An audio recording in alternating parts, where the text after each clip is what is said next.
saniya na sa inyong maanyag nga half Filipino, half Filipina nga higala, ang inyong Inday Pasayan, Jolena Balaleng, the super kalamisyang bayhana, and welcome back to my self-love channel!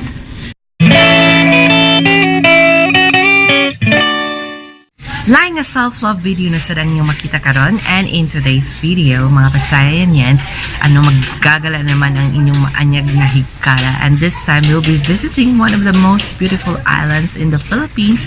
We'll be going to Kalanggaman Island. But before we start, if you're new to my channel, please don't forget to click the subscribe button and the notification bell para ma-update ka sa akong mga latest na mga videos. We just arrived in Palompon, Leyte, mga Pasayanians, at ngayon hinihintay namin ng aming guide papuntang Kalanggaman Island. So while waiting, kakain muna kami ng puto at sikwate.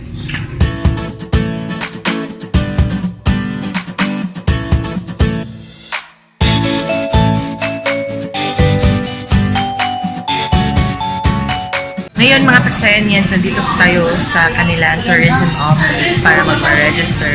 So lahat ng guests na pupuntang Kalanggaman Island, kailangan magpa-register dito. And so far, based on my observation, very organized yung kanilang pag-a-accept ng guests. And another thing na gustong-gusto ko mga Pasayanians is yung guide namin, yung nag-a-assist sa amin papunta doon, na si Miss Mae. Very accommodating talaga po siya.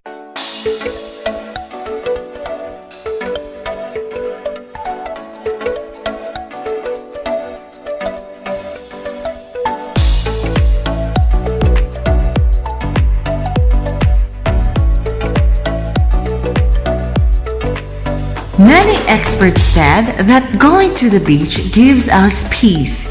Hearing the waves and feeling the sea breeze soothe our souls. The crystal clear waters, wide blue sky, long stretch of sand, and soothing calmness are possibly the best ingredients that soothe a restless soul and a tired mind. Visiting beaches is beneficial for you on mental and physical level.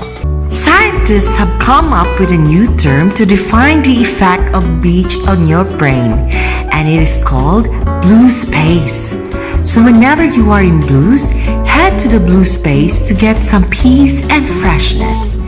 The relaxation that you feel after visiting a beach is not an illusion, but a change in the way your brain reacts after the calm surroundings leave you relaxed, happy, and re-energized. Finally, after almost 2 hours from Palompon Port, narating na rin natin ang one of the longest sandbars in the world, ang Kalanggaman Island. Actually, this is not my first time visiting the island. This is my second time, and there are a lot of changes that I have noticed.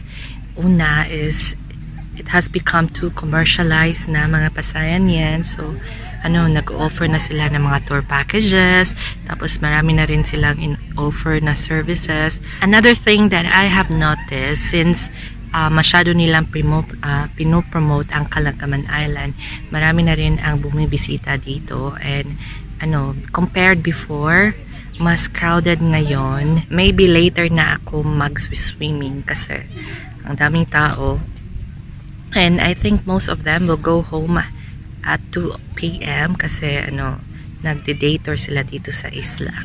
Kahit maraming tao dito mga Pasayanians, sobrang ganda pa rin ng isla. Ang ganda talaga ng sandbar, very white yung sand. And if you're planning to visit the island, just look for Miss Mae, and I'm going to put the contact details on the description box para may offer niya ang mga services niya para sa Kalanggaman Island. Water is one of the nature's best stress buster, which makes a person feel at ease. For instance, whenever you swim or even dip your feet in water, you feel relaxed. That's how water proves to be instant mood booster. Also, being in blue space allows you to have better and clearer picture of your problems and lets you solve them in a creative way. It is very much like meditation, as it clears your head, erases everything else, triggers calmness, and thus allows you to focus on fruitful aspects.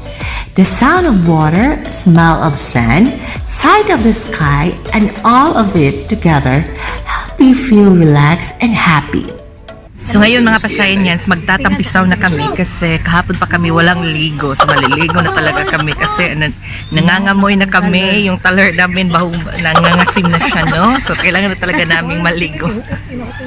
So ngayon mga Pasayanyans, finally maliligo na kami dito sa sandbar ng Kalanggaman Island. Look at the view! Sa mga Pasayanyans natin dyan na nagbabalak na bumisita dito sa Kalanggaman Island, I would recommend you to avail their tour package. Sa case namin, we paid 1,860 per person, and it's better kasi mga Pasayanyans, it's safe. Tapos hindi ka na no need mo nang dalhin lahat ng hindi mo na kailangan magdala ng maraming bagay dito sa island kasi provided na ng tour agency yung mga pangangailangan mo dito, like breakfast mo, dinner mo, lunch mo, tapos may tent pa, so, and water, so hassle-free talaga. So, and also nakakatulong ka pa sa mga tao dito. Para po makapunta kami dito sa Kalanggaman Island, sumakay po kami ng barko from Cebu to Palompon, and then from the port area of Palompon, sumakay kami ng bangka. So, happy talaga kami mga Pasayanyans kasi we were able to visit and explore one of the longest sandbars in the world. Sa katahong tinggas ka sa puting ibayo umato baliling agahila taliwaning laog sa mga luha tila na baliling layo-layo. So ngayon, mga Pasayanyans, we'll go to the other side of the island. I-explore namin itong Kalanggaman since this is our last day. Right now, narating na rin natin ang end part ng island, mga Pasayanyans. And as you can see, may mga cottages dito. Diba? So, ang cute-cute ng mga cottages. And compared to sa other side ng island, mas relaxing dito kasi hindi crowded. So, makakapag-swimming talaga. The problem is, hindi white sand, so mga bato-bato ang nandito. One of the activities that you can do in the island, mga Pasayanyans, is sunset viewing. So, yeah. Ganda ng sunset dito sa Kalanggaman Island. Diba? Very, very relaxing. So, one of the things that I enjoy doing, mga Pasayanyans, is to walk sa may dalampasigan at i-enjoy ang tunog ng mga alon, ang hampas ng mga alon, ang sunset. In this trip, mga Pasayanyans, we prepared a lot of food talaga. We bought a lot of food from Cebu kasi alam niyo naman, meron kaming mga counting trust issues. So, natakot kami baka ma-scam kami. And fortunately, hindi kami na-scam. So, very honest talaga and very reliable talaga yung nakuha naming tour. Yeah, kasi, ito, sa dami ng pagkain na dinala namin, ang daming sobra. So, hindi na namin makain lahat. So, thank you very much, Miss Mae, for accommodating us here in Kalanggaman Island.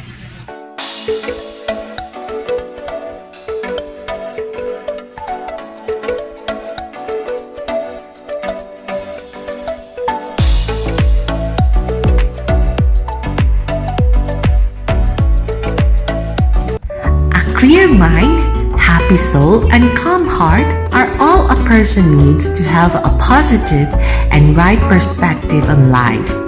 Visiting a beach offers you all of it, while in turn promising a happy and healthy life. Anyways, I hope nag-enjoy mo sa akong atong video. And if you like this video, please don't forget to give this a thumbs up. And if you have suggestions or mga ideas kung saan pagpakita of self-love, please comment down below para atong madiscuss sa atong mga umaabot na mga videos. And again, mga Pasayanyans, always remember that learning to love yourself is the greatest love of all. See you!